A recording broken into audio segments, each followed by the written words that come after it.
começando hoje uma série sobre as maravilhosas e reais histórias da Divina Providência.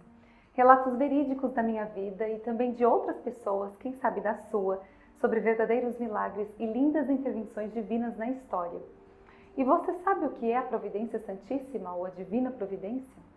A Divina Providência é a sabedoria com que Deus governa e rege todas as coisas. E Deus é sábio, maravilhoso. Ele não deixa faltar a nenhum dos seus filhos, a nenhum dos seus filhos que são fiéis a Ele, a nenhum dos seus filhos que têm o coração aberto e confiam verdadeiramente em seu amor. A Divina Providência é surpreendente, é maravilhosa, é miraculosa. Como diz a passagem, não vos aflijais nem digais o que comeremos, o que beberemos, com que nos vestiremos, são os pagãos que se preocupam com tudo isso. Ora, vosso Pai Celeste sabe que necessitais de tudo isso. Se formos pesquisar quantos relatos lindos da Providência Santíssima.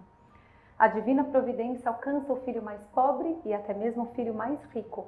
Quem diz que o filho rico não precisa da Divina Providência? Uma pessoa rica às vezes tem dinheiro para tudo, mas continua impotente diante de uma doença grave, por exemplo, que só a Providência Santíssima pode providenciar o tratamento. Geralmente a gente associa a providência a bens materiais apenas, mas ela atua em todos os aspectos da nossa vida, inclusive na saúde. É a providência que alcança os filhos com a cura, é a providência que usa de uma situação difícil para a conversão do coração, é a sabedoria de Deus que rege e governa todas as coisas.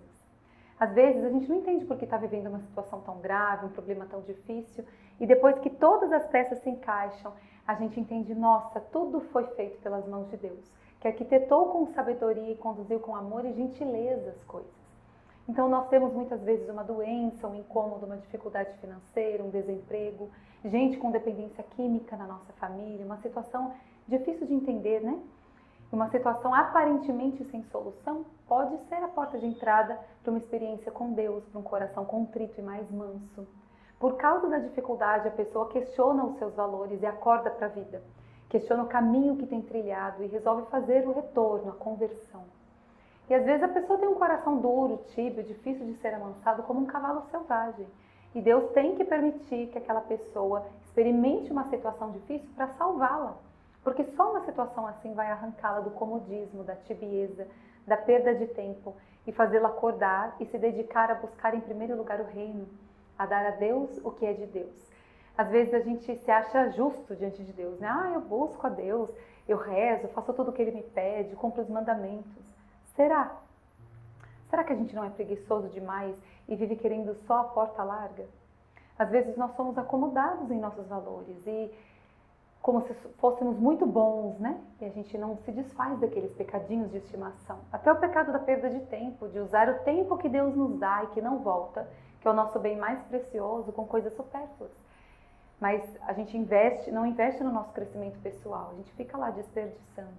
E Deus sabiamente nos dá um chacoalhão, porque Ele nos fala de muitas formas e a gente não acorda. E aí por meio de um sofrimento a gente pega no tranco e começa a rever as nossas atitudes. O nosso comportamento, pensamentos, né? O que a gente tem cultivado, que tipo de espiritualidade a gente tem alimentado.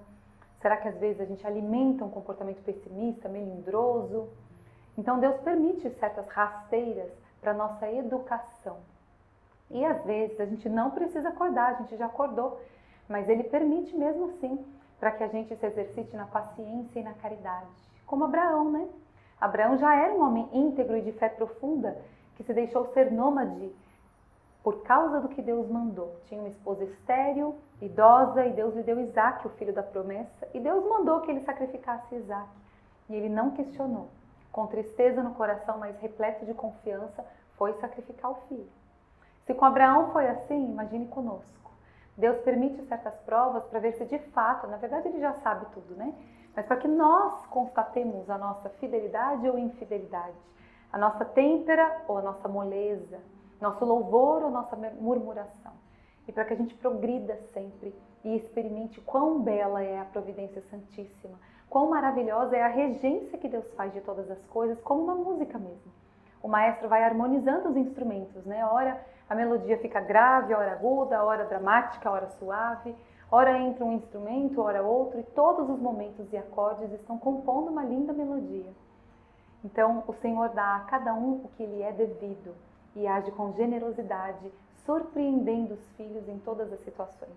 Por isso a providência de Deus é apaixonante, misteriosa e linda. Neste episódio, eu quero contar uma história que aconteceu comigo numa situação de muita dificuldade financeira.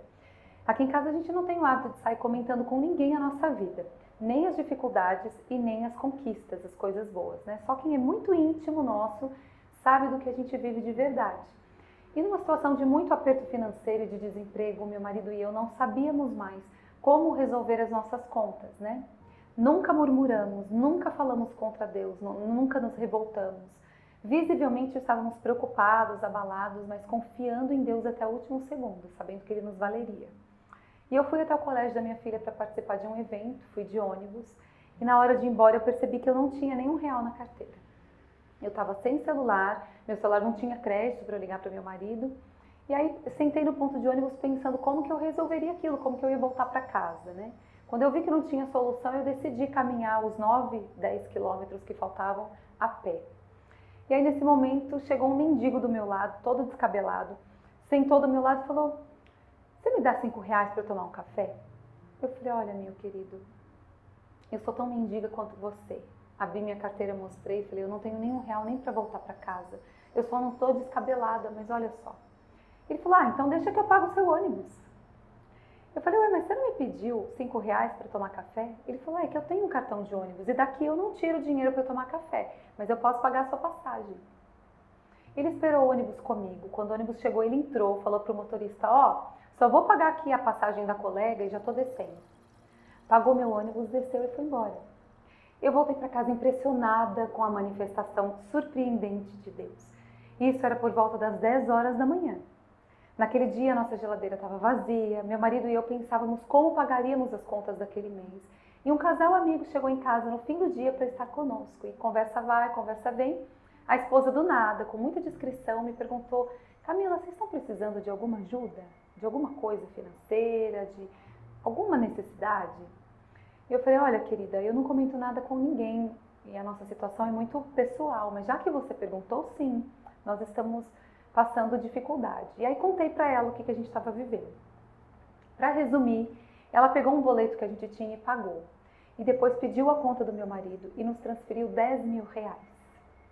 E disse: "Olha, nós recebemos um dinheiro, eu falei para Jesus que eu ajudaria alguém que estivesse precisando. E se um dia vocês puderem devolver, beleza. Se não, não vai fazer falta. Mas eu quero que essa noite vocês durmam despreocupados." Olha que coisa mais surpreendente. Olha que Deus formidável. No mesmo dia, um mendigo paga minha passagem pela manhã e à noite nós recebemos R$10.000. A providência santíssima agindo na delicadeza da esposa que se adiantou e nos perguntou se precisávamos de algo. Depois que ela e o marido foram embora, nós nos ajoelhamos e choramos rezando em ação de graças ao Deus tão maravilhoso, surpreendente, amoroso e criativo. E você? Você já viveu uma experiência com a Providência Santíssima? Manda o seu relato no nosso e-mail que está aparecendo na tela. Eu quero contar a sua história aqui. Escreve para nós vamos divulgar essas lindas histórias concretas para que mais gente saiba que a Providência de Deus é assim. Ela comove, ela acontece, ela surpreende, ela existe.